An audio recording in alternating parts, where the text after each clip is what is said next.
Hello again, thanks for your company. You are watching Australia's best online football show. Have we got a show for you? We are coming from the Football West State Futsal Grand Final. In a moment, all the highlights from here at Lords in Subiaco. We catch up with a future champion keeper in the making. If you didn't see our match of the week between Bayswater and Floreat, well, you missed out on a cracker of a game and some spectacular world-class goals. All that very soon, but first, the Inglewood Masters side is a team that simply refuses to lose. It's now aiming for its 4th premiership in a row, which also boasts some of our top State League players from yesteryear.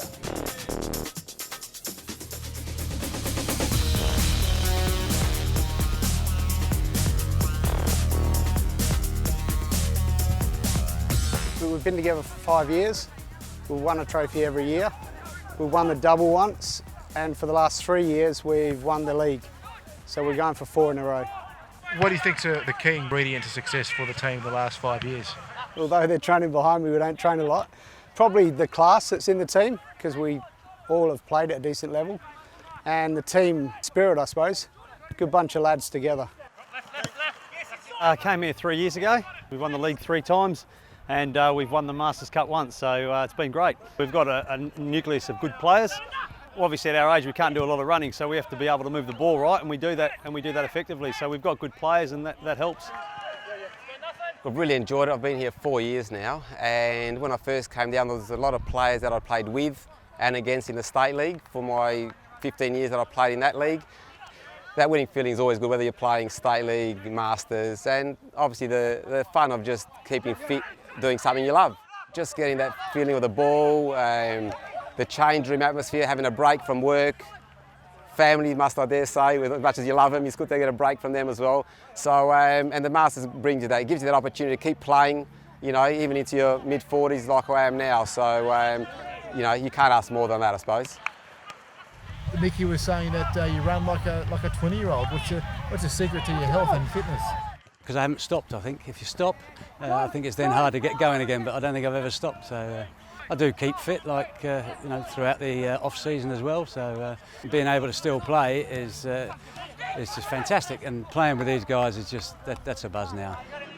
I started my juniors at Inglewood, and I'm sort of finishing my career at Inglewood, you could say. So it's been a full circle, an enjoyable one. And I think when you love the game, you've got passion for it, doesn't matter where you play, as long as you've got some friends around and you enjoy it, whether you're winning or losing, you know, you benefit from it, don't you? The one that does force us to come down every week is we want the double again. We want to win the cup and the league.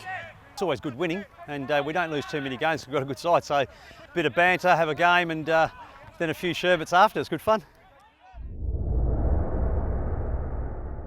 Well, as I mentioned to you earlier on, we are coming to you from Lords in Subiaco, where the grand final, the Football West State Futsal Championships, is taking place. Let's take a look at the highlights.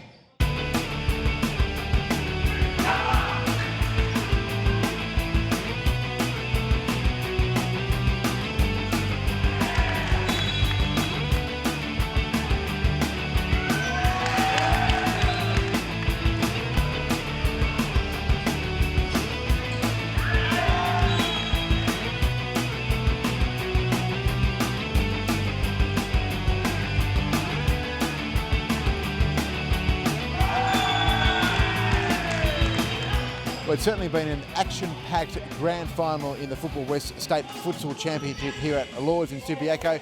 With me is Eddie Lenny from Football West. Now, Eddie, futsal, it's been picking up momentum and growing in popularity year after year. I guess the big question is, why? Yes, it has. This is your second term of the Futsal State League, and there's that many players playing indoor football. And Football West had to get involved in organising this type of competition because it's an enormous amount of members that's playing in it, and we want to capture all that because it's football for all, not just for outdoors, it's for indoors as well. I'm impressed with the standard of skill level, and there's no reason why any of these players can't go on and represent our national team, national futsal Roos at some time in the future. So tell us, what are they actually playing for today? There is a cup involved to become the champions of the Futsal League. they go into the next term, term 3, which starts again in May.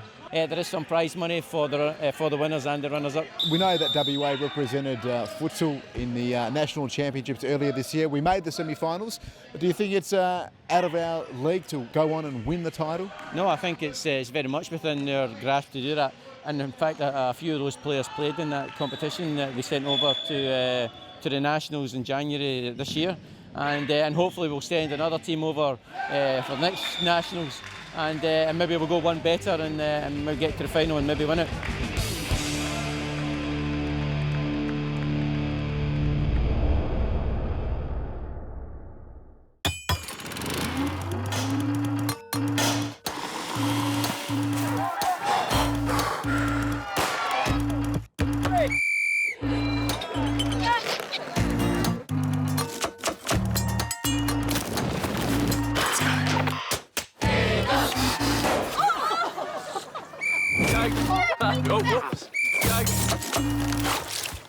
Bankwest, happily supporting the communities of WA. WA is no stranger to producing some top world-class goalkeepers. Brad Jones and Robbie Zabika are just a few. Tony Franken was no slouch either. He earned several caps for the Socceroos and guarded the goals for Perth Glory. Now there's a junior Franken set to take the world by storm. I'm talking about Jordan Franken.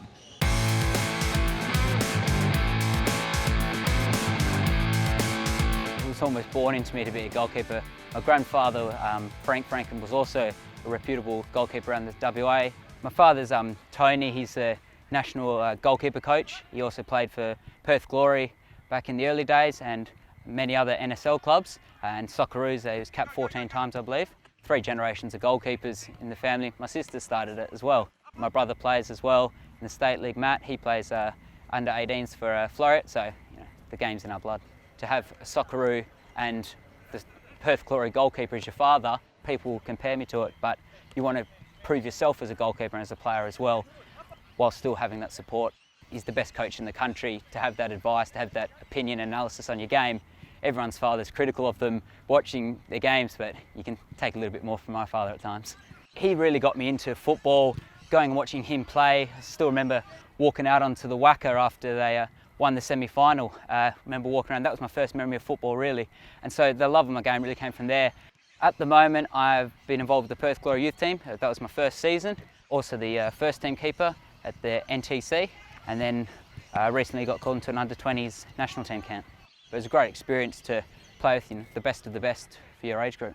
It's being around that environment that really pushes you and gives you extra incentive to work hard. Minimum standard I'd like to achieve is A-League, and from there anything can happen. So the goal is to keep pushing towards particularly Perth Glory, but another A-League club as well if possible, and then see where football takes me, just achieve my potential and prove people wrong almost.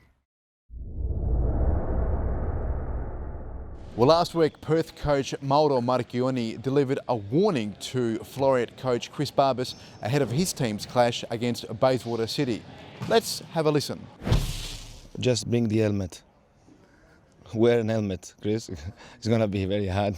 So then, were Floreat Athena headed for a crash landing, or would they cause an upset as first hosted second last at Frank Drager Reserve?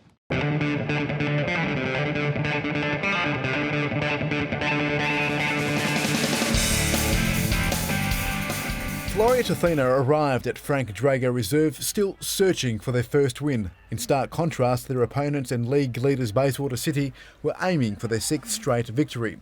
Athena were missing experienced defenders Bobby Wilson and Spencer Harris, yet the All Whites were seemingly playing with purpose. Within the first 10 minutes, Ian McMurray should have done better, as the ball seemed to have been stuck at his feet in the goal mouth. It didn't take long before City's big guns started to weave their magic. Gustavo Cataccioni went on a long dashing run from the middle of the park, creating havoc for Athena's defence, which almost produced a goal. And the goal looked ominous for City from there on. Cataccioni soon after combined with Brian Farrell, who sent the ball into the back of the net. The Black and Blues 1-0 up in the 15th minute.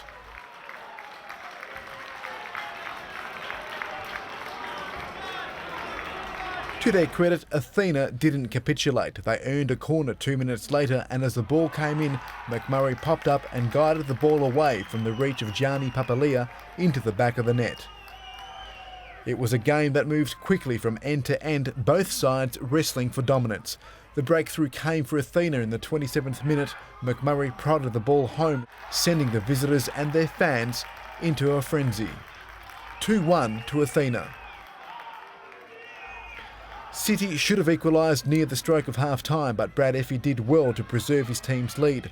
Controversy erupted shortly after when the ball hit the raised hand of City's Paddy Quinn inside the box. Appeals for a penalty were dismissed from referee Joe Fazzari. The replay clearly shows the ball hitting Quinn's hand inside the box. The second 45 provided some pulsating moments, Chris Coyne throwing the mercurial Gustavo Marulanda into the mix. But it didn't cause the upset Coyne was looking for. In the 65th minute, David Hegnick cleverly twisted and turned and controlled the ball, striking it into the back of the net, sending Athena's fans into raptures.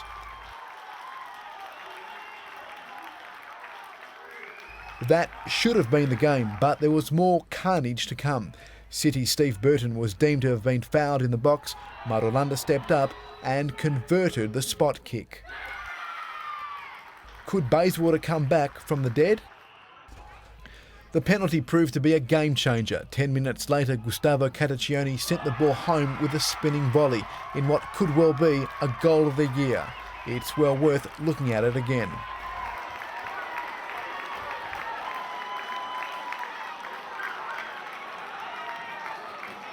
Three-all looked like a fair result, but when the ball fell to the feet of Marulanda in the dying minute, it was all over. He was able to steer away from the reach of an oncoming Brad Effie and slot the ball home to steal the lead. Athena left to ponder on what could have been. Coach Chris Barbas convinced his team was robbed on the day. When you're top of the ladder, you get dubious penalties like they did. And then when you're on the bottom, you don't get penalties when it's a clear handball and the guy's got both hands above his head. So what else can I say? Well, Chrissy saying the game was robbed from you? Absolutely. I mean, there were decisions there that could have really changed the game and brought the momentum a different way. You know, I'm really proud of the boys, the way they worked and the way they went about their business. And, it's disappointing, 3 sloppy goals, but you've got to give credit where credit's due at times. At 3-1 down, what were you thinking? What were you saying to your guys as well? To be fair, I said to the boys at half-time, it's impossible for them to keep that level of intensity. Eventually, even the best players will run out of gas when they run around that far. So I just said, keep believing in what you're doing, and it showed. And I said with the boys about 15 minutes to go when I made a couple of changes that, it'll come for us. If we get 1, we'll get 3 or 4, and fortunately enough, it proved that today. In other results, Balcatta and Stirling fought out a 0-0 draw. Sorrento also played out a 2-2 draw against Inglewood United. Joondalup ended their bad run with a 4-2 victory over the NTC. After copping 4 goals last week, Perth bounced back with a 2-1 win over Coburn, and Bunbury recorded a 2-0 win over Armidale. So, to the table, that stunning come-from-behind victory leaves City 6 massive points clear of second place Sorrento. Balcatta sit in third, Stirling and Armidale round out the top 5. Last season's grand finalists Floreat struggling at the foot of the table. So, to this weekend, no league action, but plenty of matches still in store with round 1 of the Coolridge Cup. Perhaps Floreat can muster its first win of the season when it hosts Coburn. Our feature match takes us to Grindleford Reserve, where Balcatta take on Armidale. Results and highlights as usual on Football 360 next week. In other news, congratulations to Wanneroo City, who've been honoured in helping secure an A-League crowd record at the renovated Nib Stadium. Wanneroo was the only club which managed to pass on all of its 104 free tickets to spur on the Perth Glory in its match against Adelaide United on March 30. More than 16,000 people attended. As a reward, Wanneroo City has received an Apple iPad, a signed and framed Glory shirt, and a private training session with Perth players. More than 70 clubs in Perth and regional areas took part in the free ticket initiative. Just before we go, on behalf of the entire WA football family, our condolences to the family of former Morley-Windmills President Karel Hofstee, who died last week. Karel joined Windmills in 1955, 5 years after the club was founded, and during the past 58 years, Karel has served in many roles. Football 360 caught up with Karel last year, who believed the club would be a force to be reckoned with and was here to stay. If I get my way, they will be the best club in WA. The funeral service for Karel Hofstee will be held at the Morley-Windmills Soccer Club on Embleton Avenue in Embleton, 2 p.m. this Saturday, the 27th of April. And that wraps up another busy webisode of Football 360 for this week. Hope you enjoyed the show. Plenty of action, as you saw. Best of luck to our teams in the State Cup next week. We'll be taking a break from the regular All-Flag State League season. We'll be back again next week. Until then, it's bye for now.